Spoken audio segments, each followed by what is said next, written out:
guy. Now, I'm just going to do a quick housekeeping before we start.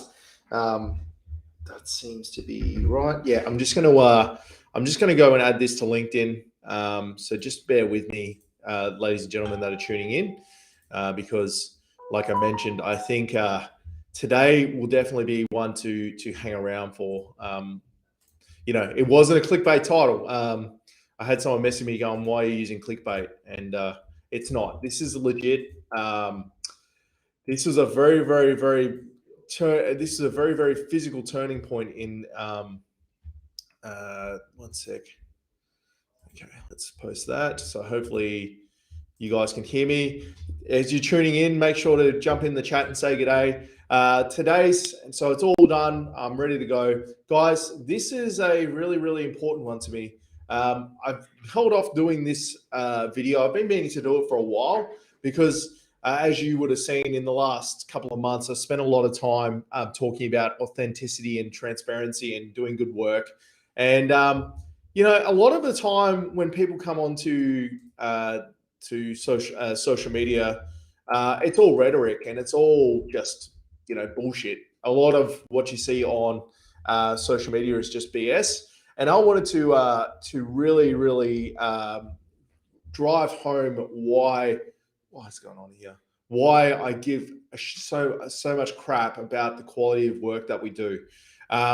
And like I said, this wasn't clickbait. There was one definitive point and one definitive email that changed the direct course of this agency and the direct course of my thought process behind what an agency should and shouldn't do.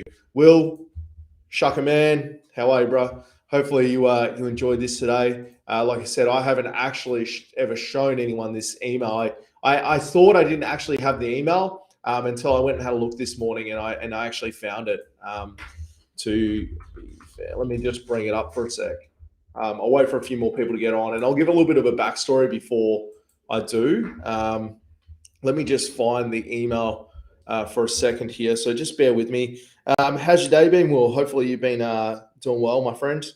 I'm just going to find this email. I had it up on my other computer. And I'll give a bit of background and context, and then I'll... Okay.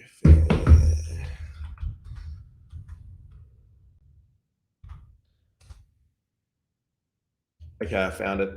Guys, so I'm going to give a little bit of background. So this email sequence, I'm only going to read a portion of it, but I'm going to read the important bits. Hopefully, the person who sent me the email doesn't actually mind me doing this, but I think it's been long enough, and it's interesting to talk about. So it's worth giving a little bit of background of how I actually got started in taking on clients. So for those who don't know, my specialty is search engine optimization. I've been doing it for a long time. G'day, Q. Thanks for tuning in, buddy. I was hoping you'd jump in and say g'day because this is one for the books. I haven't ever spoken about this email, and it's going to be interesting to show people and see what the feedback is. But for those who don't know, search engine optimization was my specialty. I've been doing it for almost 10 years now. It'd have to be like at least 8.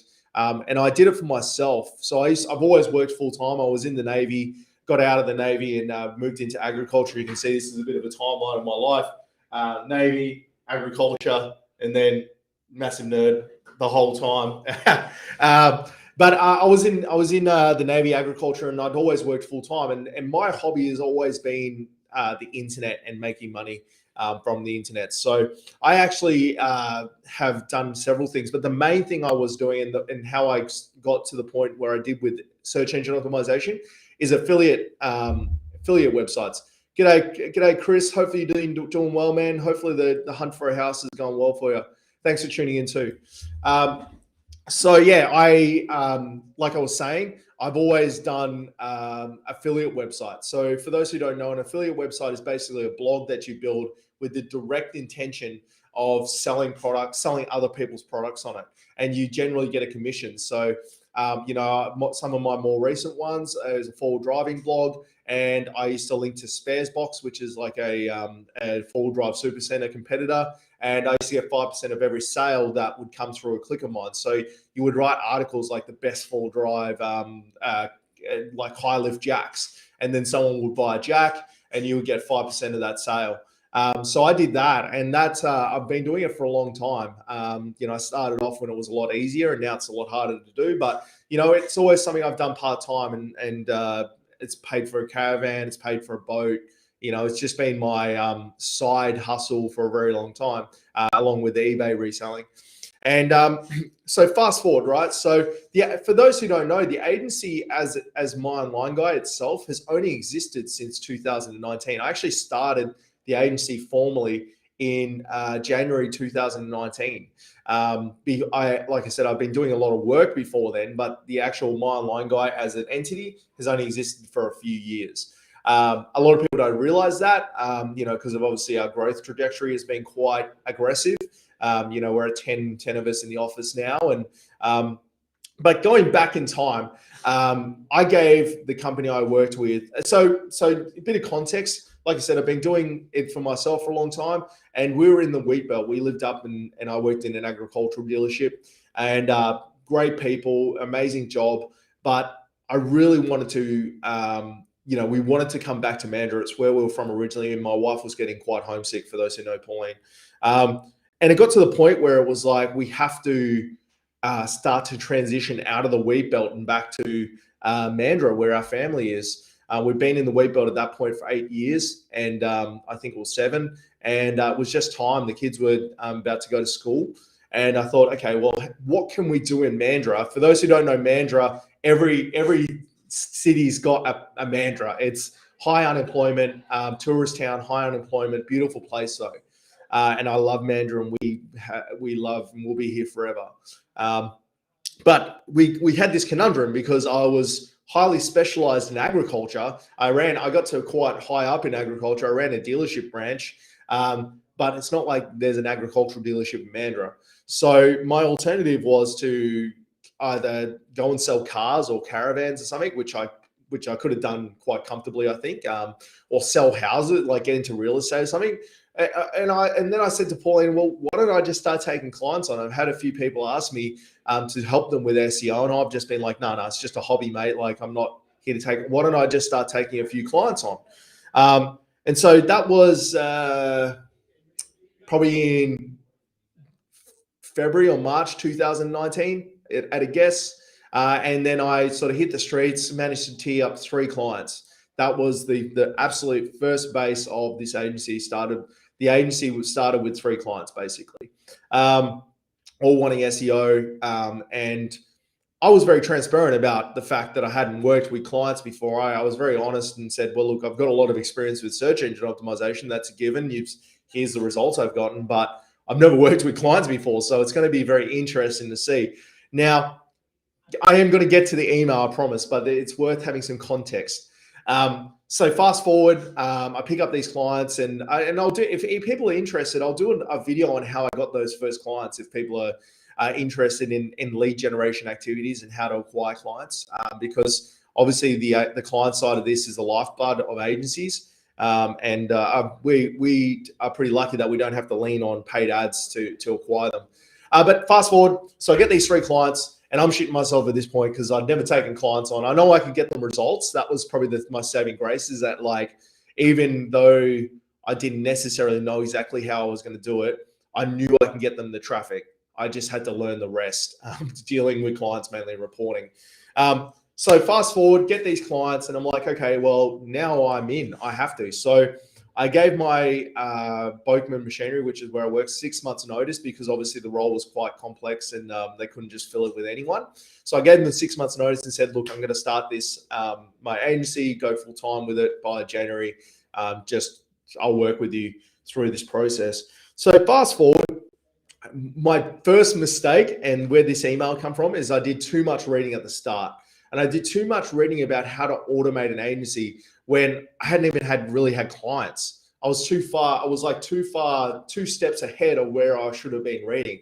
And I was reading about outsourcing and, using outsourced people. And I got a little bit, to be honest, I got a little bit scared. I was like, I haven't dealt with clients before. I'm really in over my head. Yeah, I know I can get them traffic, but I'm missing a lot of the other stuff. So I partnered with someone right at the very start. And it was probably the biggest mistake I've made in this business so far is partnering, because I ended up having to buy him out real early. Basically, after this email, I said, dude, this isn't going to work. Because I really ultimately I wanted my role in the business to be the technical SEO. I was just going to do the offstage SEO content and all that, and that side of it, project management, can be handled by someone else. I will just do SEO, which is what I enjoy to do. And then this email. So for context, Ryco 24 Single Ingelburn is one of my oldest clients, and they actually are still working with us today. So after all of this, which I'm about to read, all of this, because I want to qualify, this is not a good email. And it's pretty embarrassing actually, but I think it's important to be neck in this industry, because it was how we react, or how I reacted to it, that determined the outcome we have now. I attribute a lot of what I have today to this single email. That's what I was saying about how the importance and the gravity of this video. So without further ado, I'll show you the email. So like I said, I'm just going to bring it up as I'm talking. Like I said, Chris was one of my first clients. And because of this, let me just see if this works. Oh, okay, yeah. So because of this, like I said, he was my first client. And because of this, I wanted to make sure that I smashed it out of the park for him. But like I said, I lacked a bit of confidence with dealing with clients. So I got my partner at the time to go, okay, well, we need to write all this content. Obviously, from an SEO standpoint, it's very important. So we were building him a website. I'd built websites for myself, but nothing to the level we build now. So I was like, we'll build a website, put new content on it, make it more conversion centric, and then run SEO, which is still a fundamental process today. But in saying that, did that. And the website was ticking along, got this content, and I looked at it. I remember this very distinctly. I looked at the content and went, oh, it's not great, but it's going to have to do, because at the time I had no money. I was strapped. I had about $60,000 to get this business off the ground. And at the time, we were hand to mouth. I was still working, still had mortgages, everything. And so I couldn't afford to revise this. And so I put it on the internet, even though I wasn't proud of it. And this is the email I got back. And like I said, I'm not very proud of this, but it was the email that decided this agency's fate, for lack of a better term. So let me bring it up now, and I'll just zoom in on it. Okay, so I'm going to have to work out how to read this. So if I just zoom in slightly, no, that's not it. Wait up. Okay, this is it here. So if I zoom in on this, hopefully that comes up a little bit bigger. Let me just have a look. Yeah, okay. So hopefully you guys can read this. I'm just going to minimize the chat overlay for a sec. There we go. All right, so I'm going to read it out for those who are playing at home that can't read it. So Ryco Chris, he's a very, very fair guy, but he expects a lot. And I work well with guys like that, but you can see this email was like before I even really started the agency. So first red flag, he always called me Jimmy. He goes, hi, James. Couple of things. Fair few typos in the main text, and there's some punctuation issues. Can you please read again and fix? The site is slow. I know you have mentioned this, but what do I need to do to rectify this? And the forms also need to capture the client's phone number. Please add a box for this so we can call them. The background photo on the mobile device is a close-up of dirty boxes. Can we fix this? And I am actually not that happy with the content. It sounds very amateurish and not very polished. I know I gave you free rein with this, but I was expecting high quality of content, to be straight with you. Although I understand we were just looking for leads, but if I was reading the site, I would be thinking they sound like amateurs. And if they leave simple mistakes on the website, what will they miss on the job? Our competitors and other Ryco stores are more likely to read the entire content also. What can we do to fix this ASAP? Okay, so that individually, obviously, I had a little bit of a panic attack after I read this, but I'm going to skip my response, and I'm going to read. So Chris introduced us. This Chris introduced me to this Chris, and then Chris, who introduced me, goes,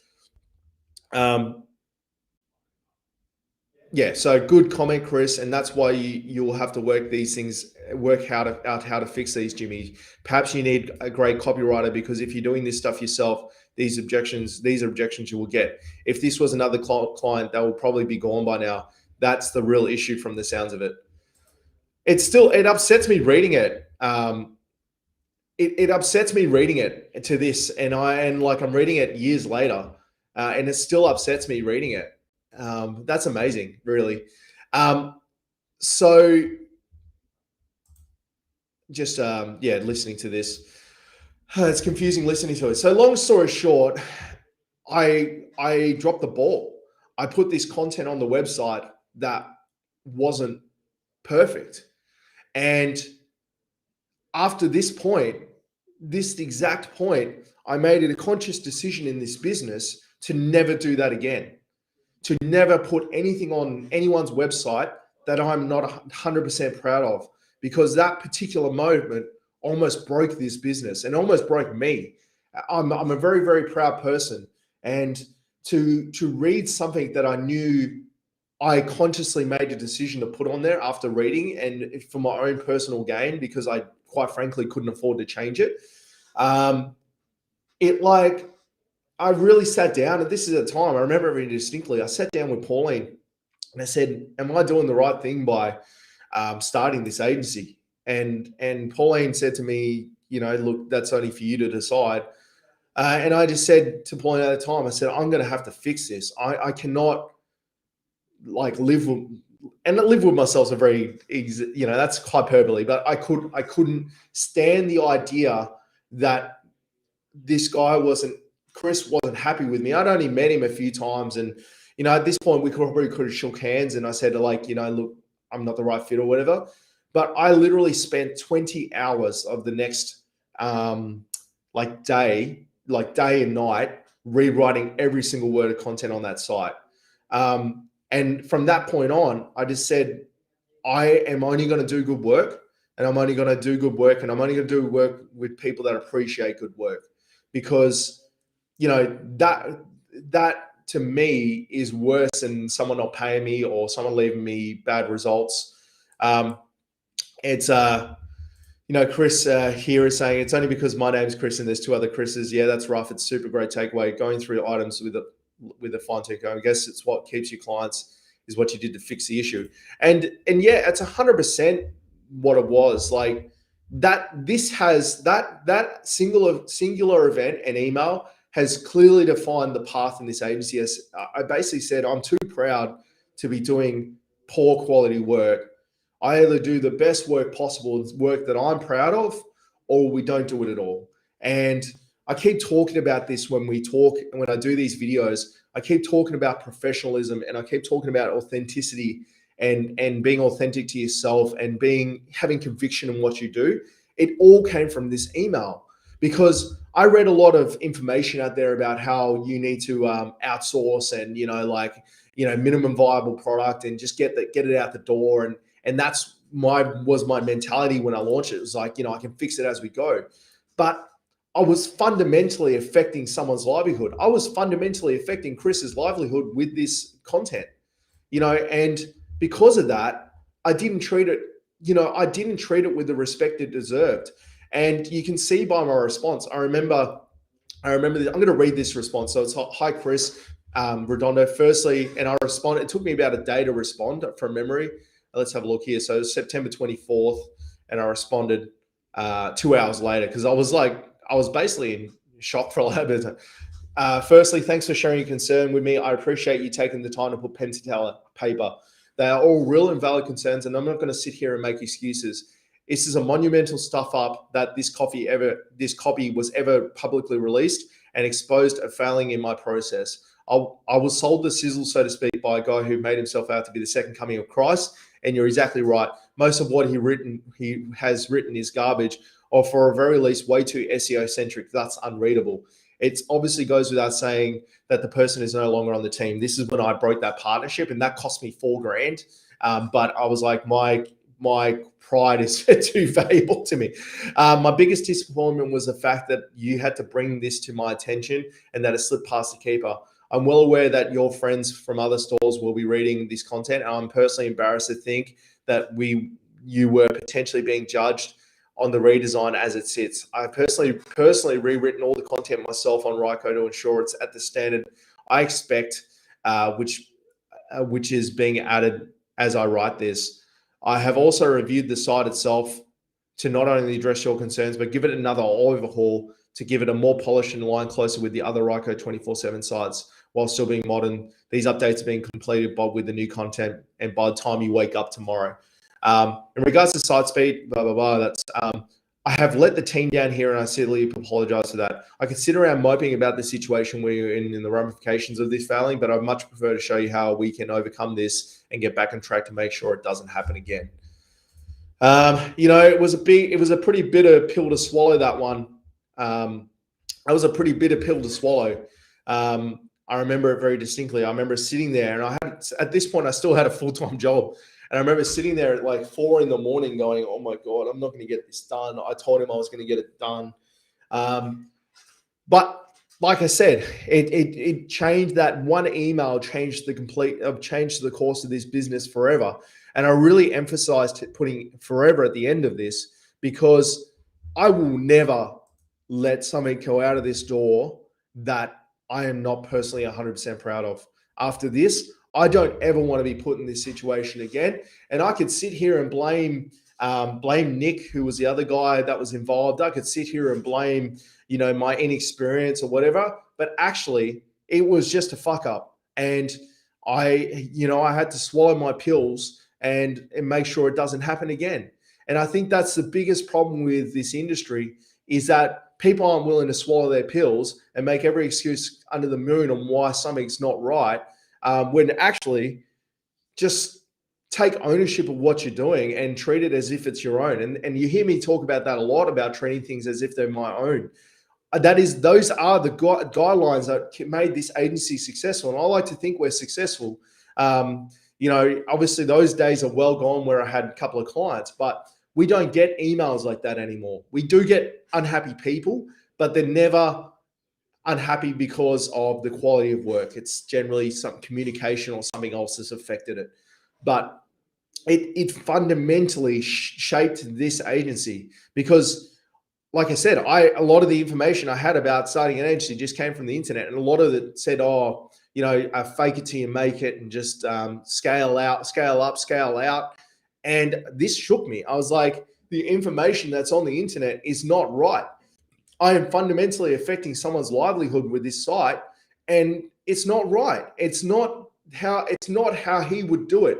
And that's been our guiding true north now, is that we need to do a better job than the client. If they had the same knowledge as us, if they could do it themselves, we need to make sure we're doing a better job than they possibly could. And yet our expenses are very high for an agency. Our expenses are tipping on 40,000 a month now, 30, 40,000 a month, because we have a lot of onshore people. We have Dan, Chelsea, and Brandon that just write content. They're all based in the office here. We are very, very onshore heavy, but I don't want this to ever happen again. So the way we can control that is by having complete control of the output in this place. You can tell this is something that is important to me, and it may be a bit of clickbaiting the email, the title, but honestly, every business, I believe, and look, I haven't been in business that long, to be fair, but every business has an inflection point. Now, I could have just sat there and ignored that email, burnt that bridge, and carried on. But Chris and I are actually quite good friends now. I like to think I earned his respect by swallowing my pills and just getting on with the job. But he has been an existing client. He has been a concurrent client since the very start. And he has sent that many people to us to get work done. I can't even count the number of referrals I've gotten from Chris, because he trusts that I'm doing the right thing by him. If I had sat there and made excuses and said, this is the reason it's like that and that, would the outcome be the same? Probably not. He probably wouldn't have stuck around and hung around. But he's told me repeatedly that he trusts me and he trusts that I'm doing the right thing by him. And you earn that trust by what you do in these situations. That was one thing the Navy taught me. If I could take anything away from the military, was that you can't hide things. You can't sweep things under the rug, because eventually they find out. And in the Navy, if you sweep something under the rug, someone else could die because of your actions. And obviously, this isn't the same situation. No one's going to die if this website content is not right.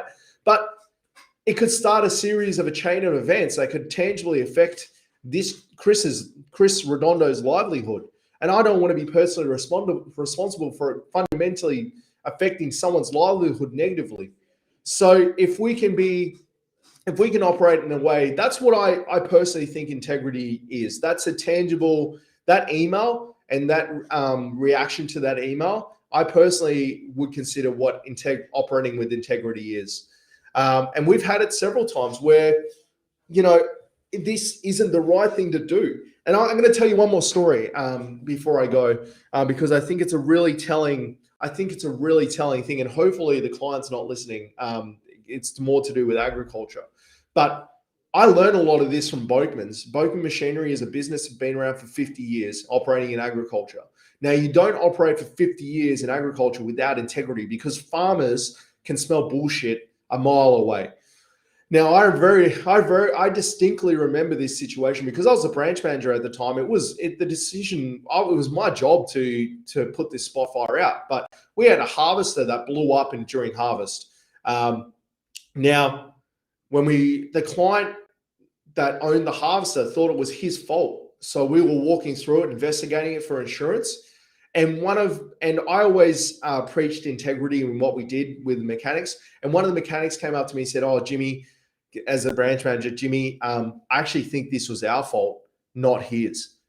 And I was like, "Holy shit, what do you mean?" And he showed me, and the boys in the workshop had left a dust cover off, had like dusted the engine. Basically, the air filter box hadn't been put on properly. And obviously harvesting is a really dusty environment, and blew the engine up. And I was like, holy crap, that is our fault. Anyway, I was like, this is too big, because it was $100,000 to fix. And I was like, this is too big a decision for me to make by myself. Obviously, I'm the branch manager, yes, but we're talking about 100 grand here. So I went to the owners of the business and I said to Tim, I was like, this is what happens. This is what's happened. And I said, this is the situation. The client currently thinks, or the customer currently thinks it's his fault. The insurance company currently thinks it's his fault. But there is clear evidence that it's probably something we did pre-harvest that caused this. What do you, and I will toe the line in whatever direction you want me to tow it. And Tim said to me, well, there's only one option here. We've got to tell him what happened. He goes, it was our fault. It's our fault. Like, it's the long and short of it. We have insurance, and yes, it's going to cost us a lot of money, but it's our fault.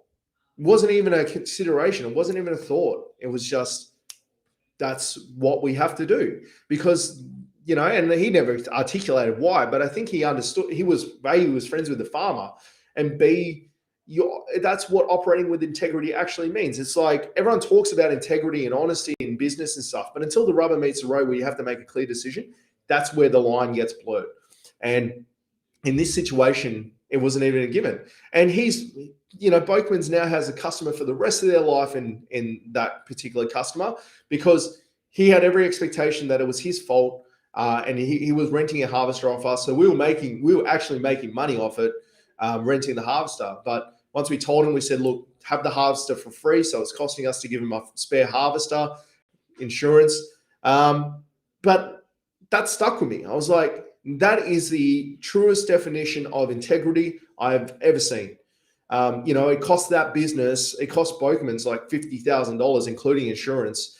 So, to hire the machine out and to pay the excess, because the excess was $10,000. And I've carried that. I think if there's one key takeaway from that email that I showed everyone, which is now not coming up, but the email I spoke about just before, is that you either operate it with integrity or you don't. And how you go about doing your business is a direct reflection of that. So I'll leave that here. I didn't want to expect this one to go as long as it did, but yeah, I think that one email really fundamentally changed the course of this business. And it's a business that I'm proud to be a part of. And it's a business I know the team's proud to be a part of. People want to work in a place that's doing good work. And we've built our whole business model around doing good work. And it was very hard at the start because we were directly competing with those $500 websites. And when I'm charging like $4,000 for a site, that was back then. It's very hard to compete. But I just stuck to my conviction, stuck to my integrity. And luckily, the clients picked up on that. And they picked up that I actually mean it when I say that I want to be proud of what we're building, and I want to show the world what we've been building. And I want people to go, wow, they've done an amazing job. I want other SEOs to look at the SEO that I do and go, wow, this guy knows what he's doing. I want people to look at the Facebook ads and the Google ads we're running and go, wow, that's what we were doing. Because we've had clients that have gone, oh, Jimmy, I don't know if the Google ads are done well, are working. And I'm like, I would recommend go and get any other Google Ads person that is qualified to make a decision on this. Get them to look at the account and tell them, and get them to tell me honestly if they don't think we've done a good job on this, because everything we do is to the highest standard possible. And it's, what do you say as a client to that? Because I say it with 100% conviction because I got fucking burnt by this email and burnt by not doing the job properly. So yeah, just some food for thought. I thought I would share it. I've never shared that particular story to anyone outside of this agency. The team knows it, but I've never shared this story to anyone outside of the agency because I'm open to sharing it now because I am very confident that we live by these what I'm saying here. So hopefully you guys have found some value in this. If not, it was just nice to share a good story. But if getting back to what I was saying earlier, if you guys would like me to do a video on how I grew from, having those first 3 clients to where we are now, we're tapping on the $1 million revenue mark, let us know, and I'll create a video on how I got those first couple of clients. Will, thanks for staying on, mate. I appreciate it. You want to, for those who don't know, Will's actually been a very, very adamant supporter of us, and I appreciate that. I see the same faces all the time, and Will's always in here, and I genuinely appreciate it. And it just makes a big, big difference. And dude, I feel you. I don't like writing either, and that's why I've got the team now, and I'm lucky to have them. But yeah, thanks, Will. I don't mention it enough, but it's nice to see your face when I do these, and at least I know one person's watching these, right? But thanks once again, guys. I will catch you all probably not tomorrow, but probably Friday. I'm gonna do a video, and I might do it on how I got the leads I did at this very start. All right, thanks once again.